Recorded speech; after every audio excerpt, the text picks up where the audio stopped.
রাসূল সাল্লাল্লাহু আলাইহি সাল্লামকে কেন ওই মরুভূমির ভিতরে ছোটবেলায় দেওয়া হলো? মানে ওনাকে তো শহর থেকে দূরে নিয়ে ওই যে বেদুইনদের সঙ্গে দেওয়া হলো। এটারও কারণ হচ্ছে যে উনি যেন একদম সবচেয়ে উৎকৃষ্ট পরিবেশে, সবচেয়ে নির্মল পরিবেশে, সবচেয়ে খাঁটি পরিবেশে উনি যেন বেড়ে ওঠেন।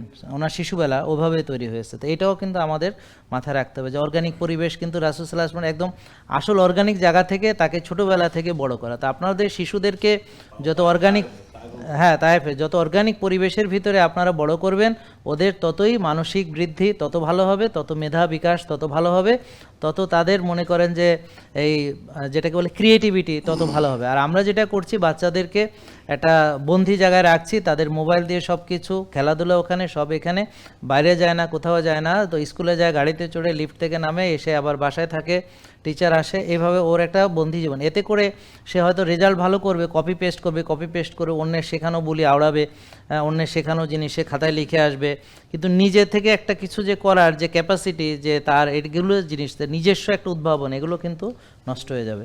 অনেক একটা গুরুত্বপূর্ণ কথা। জেকে লাইফস্টাইল, ওষুধ মুক্ত সুস্থ জীবন।